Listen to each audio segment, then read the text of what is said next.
Bienvenue dans votre émission littéraire Portrait livresque. L'art de capturer l'essence d'une œuvre et transcender avec les mots. Toujours un plaisir de vous retrouver afin de vous partager les portraits livresques. Ici, chaque livre devient prétexte à dialogue. Chaque auteur, une voix qui éclaire les zones d'ombre. Et chaque épisode, un instant suspendu entre lecteur et confidence. Aujourd'hui, nous accueillons une plume audacieuse, une parole qui ne tremble pas devant l'intime. Tessia Farrell Nyomba est connue. Son ouvrage intitulé Du vécu à l'écrit est un livre qui n'est pas simplement un récit, mais une traversée intérieure où l'écrit devient acte de libération. Installez-vous ou prenez confortablement vos sièges.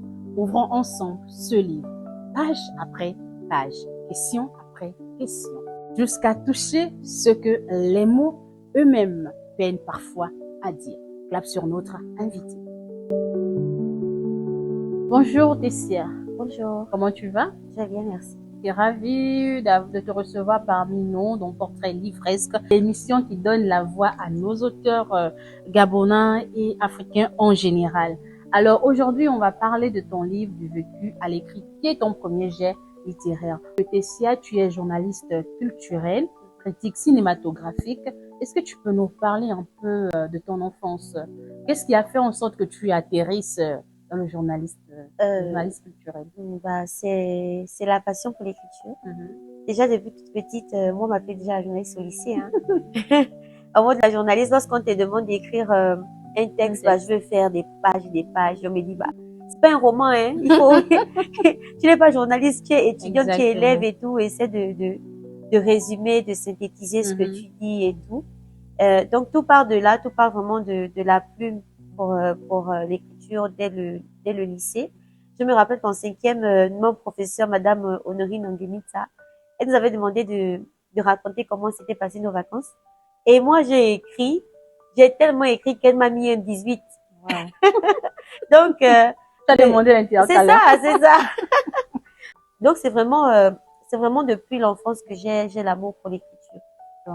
Et comment tu as finalement procédé sur le journalisme culturel? Déjà que je pense qu'au Gabon, c'est pas très développé, hein, le journalisme. Oui. Donc, je vais à l'UOB, à l'université, après l'obtention de mon bac au niveau du lycée Marcel Ndombi de Congo. Je vais à l'UOB et là, je me dis, je vais faire journalisme et communication. Sauf qu'à cette année-là, il n'y avait pas journalisme et communication. Il y avait sciences du langage, lettres modernes et tout. Donc, je me suis inscrite en sciences du langage. Sauf qu'avec les grèves incessantes, je décide de poser mes valises à Dakar au Sénégal. Et là, je vais complètement commencer en journalisme et communication depuis la licence 1. Donc, je fais la licence 1, licence 2, licence 3. Mais comme je suis passionnée par tout ce qui est livre, tout ce qui est exposition, peinture, musique, mode. Donc, c'est vraiment ça mon univers. Et quand je vais en rédaction, on me donne mon premier stage, on me demande qu'est-ce qui te passionne le plus. Je dis moi, c'est la culture. Et ils n'ont pas cherché à comprendre, ils m'ont laissé évoluer dans ça. Et je me suis performée et formée pour vraiment être une plume journalistique, mais dans la culture. D'accord. Est-ce que tu es fière de toi aujourd'hui? Je suis très fière de moi. Je pense qu'il y a quand même beaucoup d'évolution. Pour les personnes qui me connaissent, savent que je suis quelqu'un de très ambitieuse, de très butée aussi. Quand je veux quelque chose, je décide forcément de tout faire pour l'atteindre. Donc, savoir déjà que je sors un livre, alors que c'était dans mes projets, c'est vraiment une grande réalisation pour moi, un grand pas pour moi aussi. Et c'est aussi le côté où je sais que grâce à moi, on parle du Gabon au niveau de l'extérieur. Ça aussi, c'est une fierté pour moi. Alors, aujourd'hui, tu es auteur du roman Du vécu à l'écrit. Mais avant, est-ce que tu peux nous partager tes influences littéraires? Qu'est-ce que tu lis au quotidien? Quels sont tes auteurs phares? Oui, moi, je lis beaucoup Diarissou. C'est une jeune écrivaine sénégalaise. Elle a vraiment fait toute une mise en scène pour que son roman fasse un boom. Donc, elle a disparu pendant quelques mois au niveau de la France. Et lorsqu'elle est revenue, elle est revenue avec son roman Je pars. Et pour comprendre un peu pourquoi est-ce qu'elle a disparu, il fallait absolument lire le livre. Roman, bien voilà. Donc, je la lis beaucoup. Je lis également Ken Bougoul, une grande plume au niveau du Sénégal. Madame Sylvine Sam, Justine Minsa, André Marie-Diane, qui est également ma préfacière.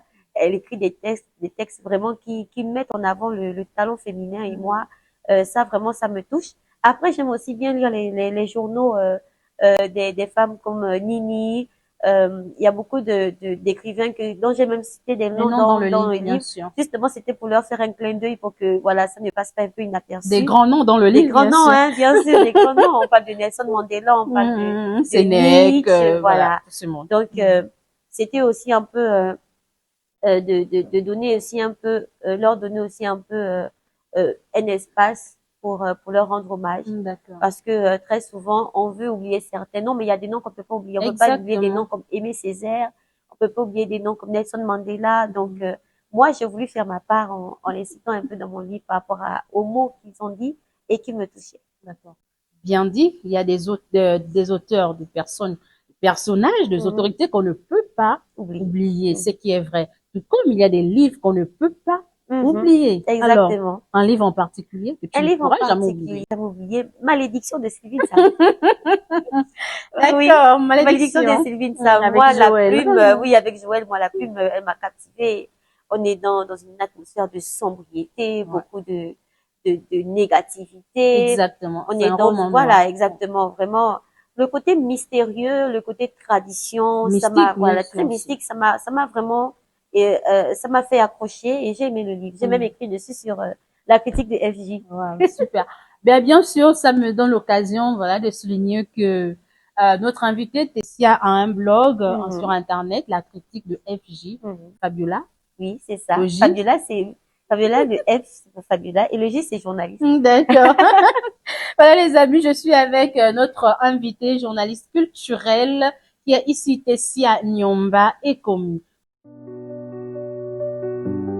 Alors, du vécu à l'écrit, Tessia Farel Nyomba et Komu, auteur aujourd'hui de ce livre. Qu'est-ce qui a déclenché euh, l'envie d'écrire, de partager, de dévoiler cette partie de ta vie?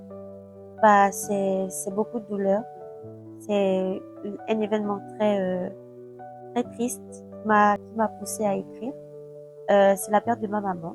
Elle est décédée en 2019 et ça m'a vraiment plongée dans une solitude absolue, dans une atmosphère où j'arrivais vraiment pas à me relever. Je savais pas quoi faire, je savais pas comment faire et je savais vraiment pas comment est-ce qu'il fallait me placer pour essayer de ressourire, de sourire à nouveau. Et c'est vraiment écrire qui m'a aidé à pouvoir me remettre. Oh, d'accord. Mais en écrivant, qu'est-ce qui a été très difficile en couchant ces vers, ces mots? Bah, déjà, le chapitre 5, D'accord. une tentative désespérée. Mm. Et aussi la partie où je parle du décès de Maman. voilà, un amour éternel. Donc ces deux chapitres ont ont vraiment été difficiles pour moi parce que je me disais qu'est-ce que les gens vont dire?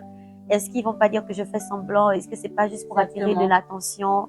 Voilà, une Chercher la jeune fille, notoriété. voilà, la notoriété. Mhm. Une jeune fille comme ça qui va décider de se suicider, bah, Mhm. qui n'a jamais perdu son parent, qui n'a jamais fait ceci et tout. Mais après, je me suis dit, bah, je ne veux pas qu'il y ait des manquements. Je veux être vraie, je veux être vraiment ouverte, être transparente dans le vécu, dans mon vécu. Et c'est pourquoi j'ai décidé d'aller au bout des choses. D'accord. Et là, tu vas me permettre un peu des écarts durant l'échange. Pas de souci. Alors, on est avec du vécu à l'écrit. On est ici avec un récit de vie. La première chose, quand je lis un récit de vie, la question que je me pose toujours, c'est de savoir où a grandi l'auteur. Tessia. Pourquoi tu ne nous donnes pas cette partie de ta jeunesse, de ton enfance dans le livre? Pourquoi je vais dire, tu nous supprimes, tu nous permets pas de découvrir Fabiola? Bah, à un moment, je parle un peu d'elle, hein. On vivait Juste effleurer, dans une petite sincèrement. maison, voilà. Et tout. Mais c'est exactement cet anonymat qui m'énerve à la fin. Il faut dire les choses, en fait. On veut se retrouver en tant qu'électeur. En fait, j'ai voulu être à découverte, mais pas trop. Donc, j'ai essayé, vraiment, c'était voulu, de pas donner vraiment trop de détails pour pas aussi fatiguer le lecteur. Voilà, je voulais que les chapitres soient assez brefs et très précis, qu'il y ait une suite dans ce que je voulais leur dire et savoir, essayer de les emmener où je voulais qu'ils aillent, mais sans vraiment trop les fatiguer, trop donner de détails. Après, bah, je prends en compte votre suggestion. Non, c'est juste la lectrice pour le prochain livre. Découvrir Fabiola un peu plus. Alors, on va continuer toujours avec le personnage de Fabiola. Bon, tu mets en scène Fabiola, la jeune fille Oui, qui est à la recherche d'une figure paternelle. oui, On a maman Alice, on a monsieur Obian qui apparaît, on a la Arat qui est ta belle-mère, ou qui est la belle-mère de Fabiola, je préfère, oui. Adéline. Alors, comment tu as pu avoir le courage d'écrire sur toutes ces personnes qui, en quelque sorte, sont responsables de tes maux aujourd'hui?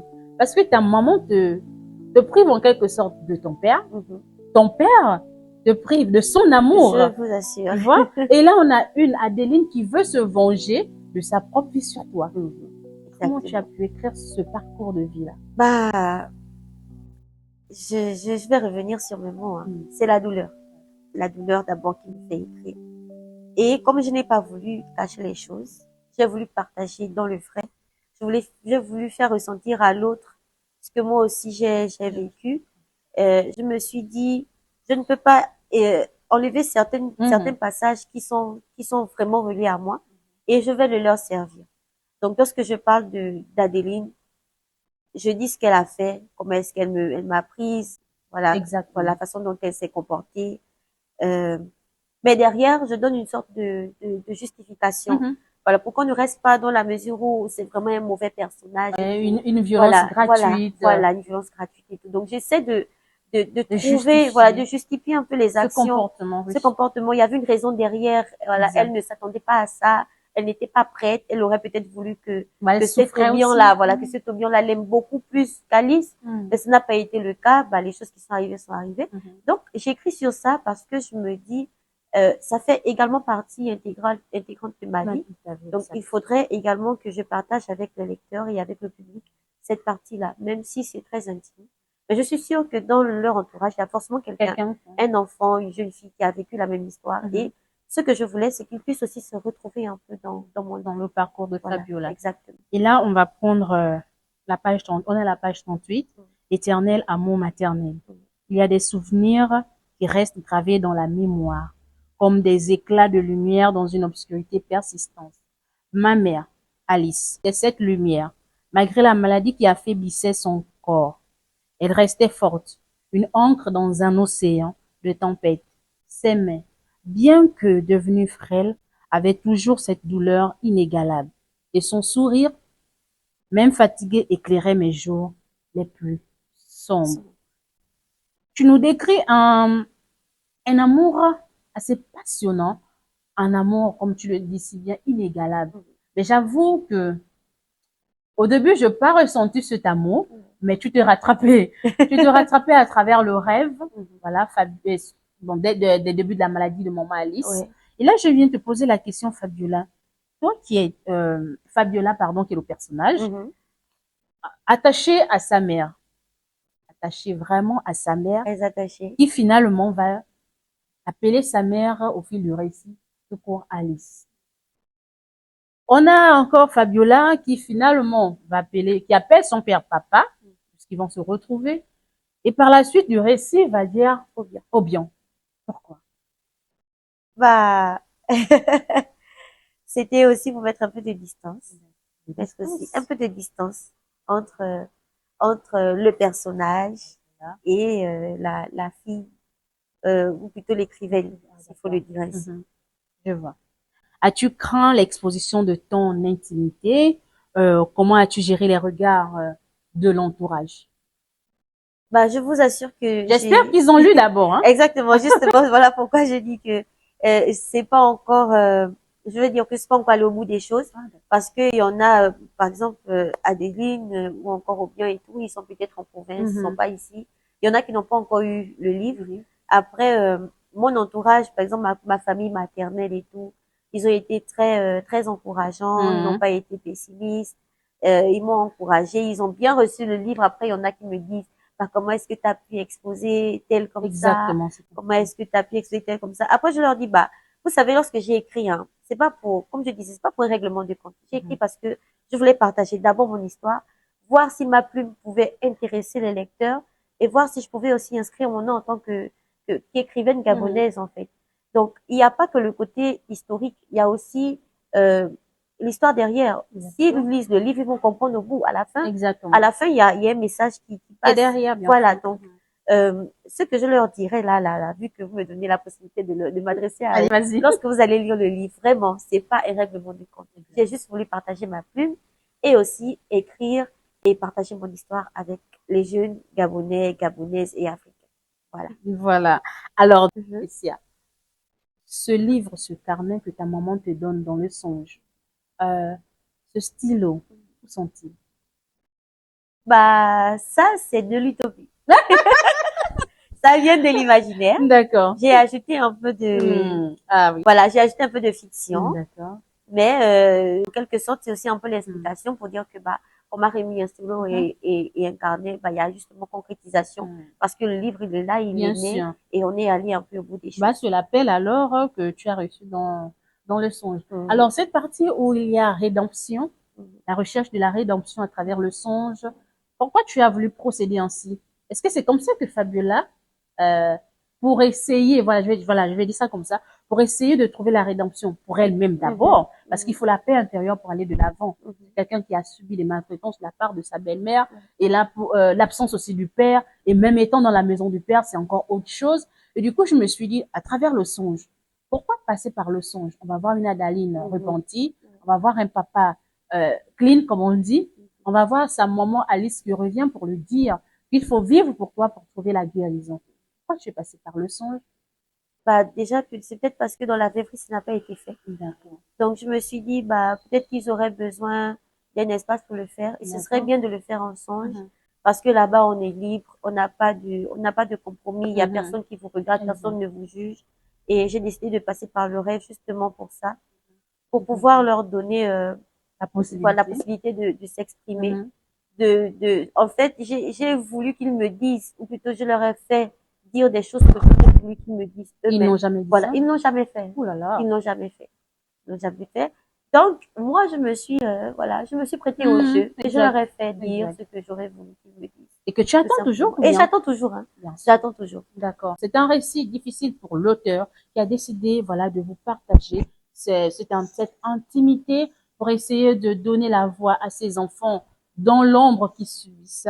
Et c'est avec Tessia Farel Nyomba et Komi. Aujourd'hui, un enfant de 10 ans tombe sur ton livre. Qu'est-ce que tu lui diras? Bah, je lui dirais de lire. Déjà, j'ai adapté un style assez, vraiment, Simple. vraiment courant, simple pour que ce soit un enfant de 10 ans, un étudiant ou un élève puisse vraiment se retrouver dans le livre à Mhm. travers les mots, vraiment, verbe, sujet, complément, pour vraiment faire simple. Parce que je voulais que tout le monde puisse avoir la possibilité de lire le livre sans vraiment se tracasser. Exact. Donc, à cet enfant de 10 ans-là, je lui dirais de lire, mais de lire avec un esprit un peu d'adulte, de lire entre les lignes, euh, surtout le côté imaginaire. On sait Mhm. que les enfants aiment bien l'imaginaire, le rêve et tout. Tout ça aussi, c'est pour pouvoir aider les enfants Mhm. à se connecter avec mon livre. D'accord. Euh, L'histoire derrière aussi, c'est que on est tous enfants de quelqu'un. On Exact. est tous parents de quelqu'un. On est tous fils de quelqu'un. Donc, ce jeune enfant de 10 ans-là, il pourra dire à sa maman, maman, je t'aime. Parce que dans le livre, je parle aussi beaucoup d'amour entre l'enfant et sa mère, entre l'enfant et son père. Donc, à travers mon livre, il pourra dire à sa mère qu'il l'aime. Sa mère pourra également lui dire que voilà, je t'aime mon fils. Mhm. Et c'est aussi ça du vécu à l'écrit. Du vécu à D'accord. l'écrit, c'est pas que le côté douloureux, c'est pas Mhm. que le côté maltraitance. Il y a aussi l'amour de la mère, du père, de l'enfant qui cherche aussi l'amour, qui cherche un peu sa place dans la famille. Tout ça, c'est important. Et ça s'adresse aussi aux enfants. D'accord. Et Tessia, dis-moi, penses-tu que le silence tue plus que la douleur? Bah, je pense que oui. D'accord. Et là, je vais te poser une autre question. Est-ce vraiment un acte altruiste d'écrire sur soi ou un besoin de réhabilitation personnelle? Bah, je veux dire un peu des deux, hein. Mhm. Mais pour moi, c'était vraiment un besoin de réhabilitation. Personnelle. Ouais, personnelle, une source de libération. Euh, je me suis mise à nu. Je me Mhm. suis mise à nu. J'ai vraiment essayé d'être la plus transparente possible Mhm. parce que ça m'a aidé à me reconstruire, à me libérer, à passer à autre chose, à trouver ma place, à trouver ma voix. Ouais, il y en a qui écoutent de la musique hein, lorsqu'ils vont pas bien, hein, pour trouver leur place, ils écoutent de Exact. la musique ou Moi, je bien, lis, hein. voilà, vous lisez. Voilà, il y en a qui écrivent et qui déchirent Les les papiers. papiers. Voilà, Mhm. moi j'écris et ça m'aide. Voilà, je me suis dit, bon, vu que ça m'a libéré, ça peut aussi l'être pour quelqu'un d'autre. Donc, je partage avec quelqu'un. Et ça pourrait aussi être une source de libération pour cette personne-là. Alors, Tessia, du vécu à l'écrit, si un lecteur souhaiterait acheter le livre, comment il fait? Bah, le livre il est disponible au niveau du Gabon. Pour l'instant, c'est seulement avec moi. Je cherche comment l'inscrire dans des bibliothèques. D'accord. Mais vous pouvez contacter le 074 074 50 50 06 29. 06 29. Voilà. Un problème aussi avec la nouvelle numérotation. Bien. C'est vrai. Je viens d'arriver. Faut être compréhensible. C'est pas de ma faute. Voilà. Allez les amis, pour avoir le texte du vécu à l'écrit, il suffit juste de contacter le numéro qui s'affiche sur le banc, Voilà. sur le bas de vos Sinon, écrans. ils peuvent aller sur ma page, la critique de FJ. La critique de FJ Voilà. aussi, n'hésitez m'écrire. pas. Allez-y vous abonner, c'est quoi le souci? Voilà, merci beaucoup. Alors Tessia, nous avons un tout petit jeu ensemble avant de terminer, avant de nous dire au revoir. D'accord. Un tout petit jeu qui s'intitule Et si ton livre était? Ok. D'accord? Quelques petites questions, répondre du tac au tac, D'accord. sans réfléchir. Ok. On répond comme ça. Hein? Ok. C'est parti. Si ton livre était une couleur, et pourquoi? Le gris. Le gris, pourquoi? Parce que y a un peu de mystère, il y a un peu de qu'est-ce que ça cache. Et si ton livre était un plat gabonais?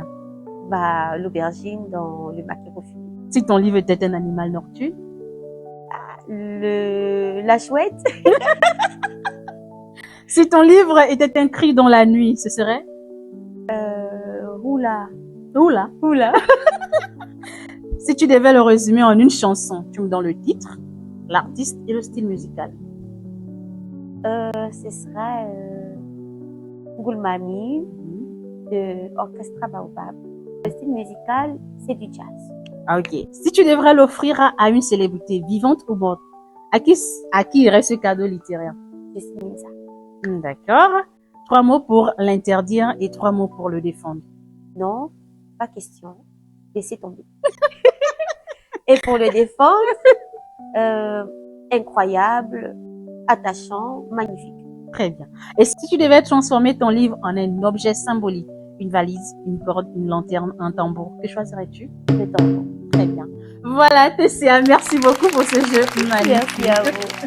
Merci beaucoup pour cette capsule. Et si ton livre était?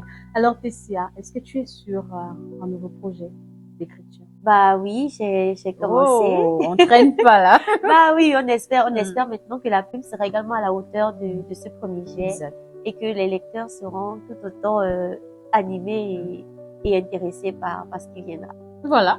S'il vous plaît, achetez du vécu à l'écrit déjà pour découvrir la plume de l'auteur. Alors, Tessia, nous allons nous dire au revoir avec ton mot de la fin. Merci à Portrait Livresque de m'avoir reçu aujourd'hui. Je suis très émue, très heureuse d'avoir pu discuter sur du vécu à l'écrit. Je tiens à remercier le mouvement des jeunes journalistes gabonais du côté du Sénégal pour la force, pour l'encouragement. Je remercie également la Maison de la Presse du côté du Sénégal aussi et le Conseil des Gabonais au Sénégal, tous les lecteurs qui ont lu le livre. Je remercie le Festival du Livre International Gabonais car c'est grâce à ce canal que j'ai pu rencontrer Madame l'Orchidée. Donc, coucou à vous. Merci beaucoup. Et pour finir, je remercie un être qui m'accompagne et qui me soutient jour et nuit pour que Fabiola et Tessia Farelekomi soient celles qui est devant vous aujourd'hui. Merci beaucoup et achetez le livre. Et voilà, les mots se sont posés. Le silence peut revenir, mais pas ce silence complice, non. Celui qui écoute, qui veille, qui prépare la parole suivante. Du vécu à l'écrit, c'est plus qu'un livre, c'est une traversée. Celle d'une femme qui, en osant dire, a ouvert la voie à d'autres voix. Merci à toi, Tessia, pour ce moment sans phare. Et à vous qui nous regardez, rappelez-vous ceci.